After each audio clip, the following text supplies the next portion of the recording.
Hello my friends and welcome, my name is Dennis and this is the latest update from Ukraine. We have awesome news coming from United States. They will send us a drone killing vampires, but sadly next year. This is the portable anti-drone equipment that could be installed on a car or any kind of other vehicle that should solve the problem with Shahed drones and not only. Because for now 40% of Ukrainian power lines and power stations are demolished or severely damaged by those rockets and drones that Russia uses here in Ukraine against civilian infrastructure. Today I read about the good news that the problem was fixed for the most part of the Kiev area. I think I'm not just in a proper place because here we have a blackout. And that is why you'll probably see this video published very late. Some of the insights coming from the New York Times, they say that some of the Russian leaders discussed the nuclear weapons to be used in Ukraine. That conversation alarmed the Biden's administration since they are very concerned that Moscow may use nuclear weapons. I think they will not use because Russia will face severe circumstances for their country. That Russian military nuclear discussion, let's say, was held without Putin's presence, and we don't know so far the nature of the topic they discussed. Probably they discussed that they should not use nuclear weapons, or maybe they are preparing for it. Anyways, till now, Pentagon doesn't see any signs of the preparations for the Russia to use nuclear weapons in Ukraine. And it seems like there are some American spies within the military leaders group that they discussed, since we know that details were passed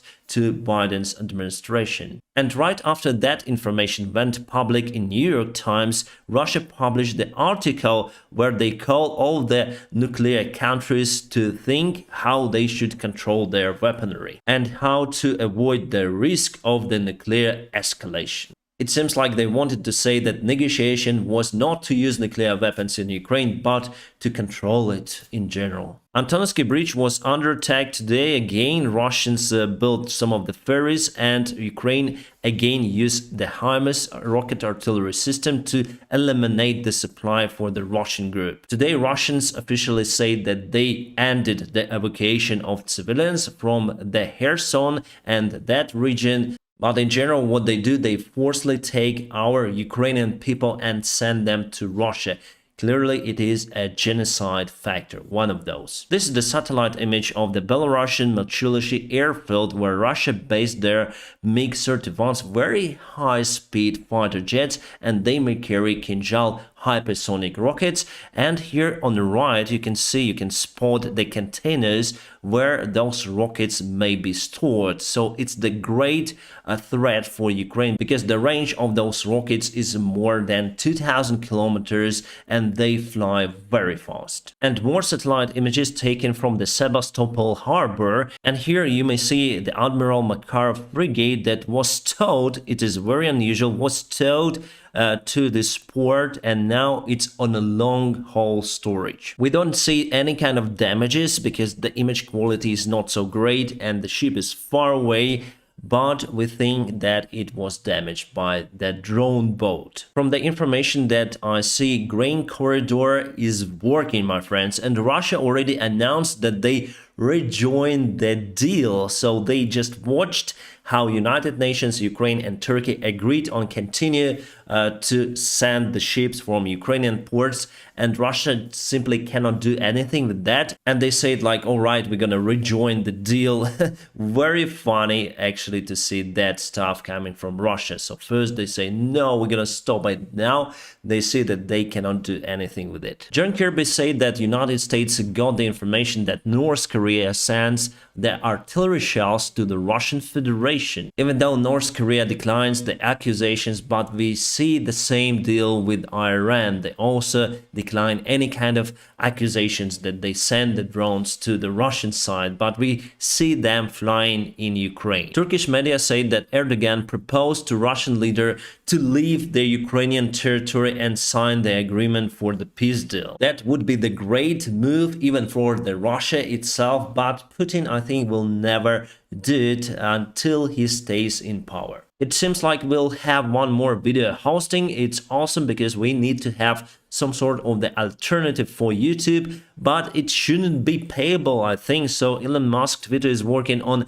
a paid video feature with high risk. I think if you post some sort of the video, you may ask for some of the funds from your subscribers, but I have the similar platform, it's Patreon. So the Twitter is just a wider audience, I think, but I'm not sure whether society would like that stuff, because on YouTube mostly you can watch videos for free. So we have a very bad internet, that's why the video quality is not very great. So Iran put this red flag. It means that they are on some sort of the emergency conditions. On some of the mosques there, they filmed the videos. In my yesterday's video, I told you about their intentions to attack Saudi Arabia. Yet we haven't seen that scenario, but Saudi Arabia says that maybe in 24 hours Iran would dare to attack their country. President Zelensky, with his everyday speech to Ukrainian people, he said that Russia asked for the security guarantees from the United States, and not only before starting this war,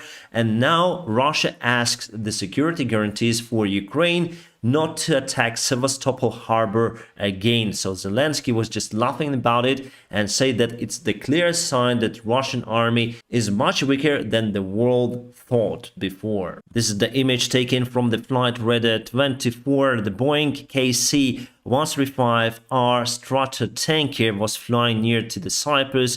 Actually, it's Boeing 707 that is used to refuel the airplanes, I think. I know that there are lots of those old school Boeing 707s in United States Army. They are used as tankers, as surveillance airplanes. This time pilot flown a very specific pattern. I don't remember the name of it. You may put in a comment section just below. As you see, they fly very close to Syria. There are some of the Russian bases near to Damascus. I don't know why do we have the black stripe here. It's too early. He's still alive, and he's with his speech saying that Ukraine dared to attack Sevastopol, and we need guarantees for from Ukrainian side to continue the grain deal. But they already officially say that they will continue to participate the grain deal from Ukrainian ports. Right, guys, we have some of the updates on this military map. Russia gathered their resources and they tried to attack Ukraine again,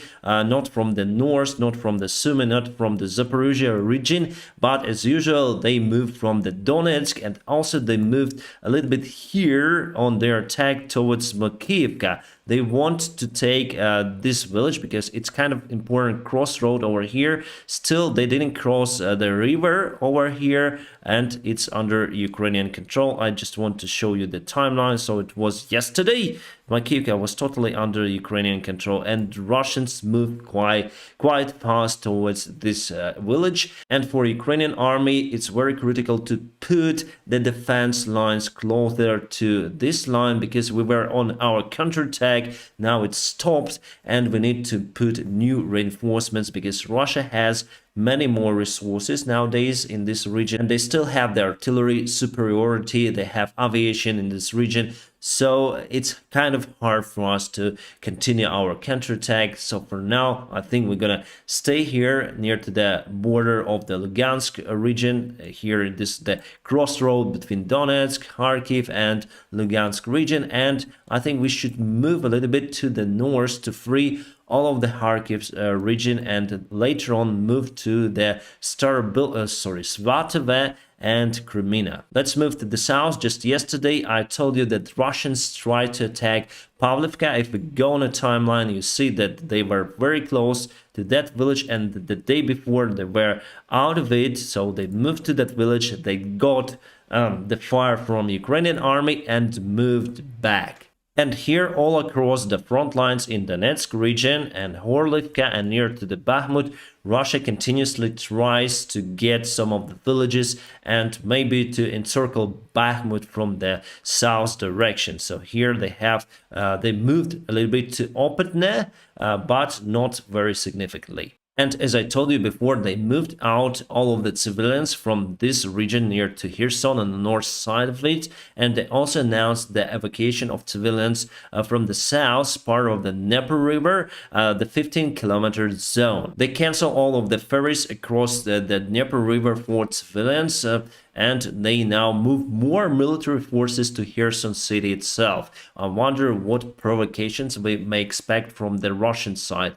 But now Ukrainian forces, on the other hand, are free to use any kind of weaponry to destroy a Russian army in Kherson because there are almost no civilians. My friends, I'm gonna keep you updated on situation here in Ukraine. If you want to support this channel, just press the like button. If you want to support me financially, there are some of the links in the video description below. You may support me on PayPal, Patreon, or Donatello, whichever is more convenient for you. My friends, I wish you a peaceful sky wherever you are.